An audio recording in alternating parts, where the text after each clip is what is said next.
श्री कृष्ण कहते हैं, दूसरों के सुख और खुद के दुख का हिसाब छोड़ दो। जब तुम सिर्फ अपने कर्मों में लगे रहोगे, तब तुम्हारा रास्ता खुद ब खुद साफ हो जाएगा। जब आपकी पकड़ मजबूत हो, तो किसी की बुराई या नफरत से आपका कुछ नहीं बिगड़ सकता। तुम्हारे इरादे इतने मजबूत होने चाहिए कि कोई भी बात, कोई भी बाधा तुम्हें तोड़ ना सके।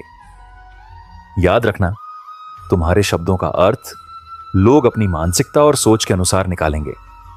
इसलिए जो भी कहो, सोच समझकर कहो, लेकिन यह ना भूलो कि तुम्हारी बात का असर हर किसी पर एक जैसा नहीं होगा। सेवा करना तुम्हारा धर्म है, लेकिन उस सेवा से किसी आशा को जोड़ना तुम्हारी कमजोरी। पिता से बड़ा कोई सलाहकार नहीं, मां की छांव से बड़ी कोई दुनिया नहीं, और भाई बहन से बड़ा कोई शुभ चिंतक नहीं। दुनिया से मतलब रखना जरूरी नहीं, लेकिन अपने कर्मों से हमेशा मतलब रखना चाहिए। कर्म उसी पत्थर की तरह है जिसे तुम आकाश में फेंकते हो, वह लौटकर तुम्हारे पास ही आता है। सब्र करो, जो तुम्हारा है वह तुम्हें अवश्य मिलेगा।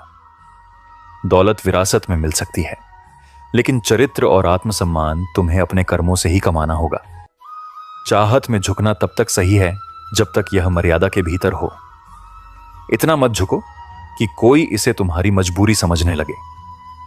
सच्चे मन से किए गए काम हमेशा सही परिणाम देते हैं। यह सोचना गलत है कि तुम्हारी गैर मौजूदगी में लोग रोएंगे। मैंने मुर्दों के पीछे चलती भीड़ में भी लोगों को हंसते देखा है। अकेले रहना दुगले और झूठे लोगों के साथ रहने से कहीं बेहतर है। अगर किसी के जीवन में तुम्हें बार बार अपमानित किया जाता है, तो वहां से ऐसे निकल जाओ जैसे तुम कभी वहां थे ही नहीं। जीवन में हार कभी मत मानो, क्योंकि हर समस्या के भीतर एक नई शुरुआत छुपी होती है। प्रेम का असली स्वभाव माफी मांगने और देने में है। दूसरों की मदद करना एक महान कर्म है। तुम्हारी छोटी सी सहायता भी किसी के जीवन को बदल सकती है।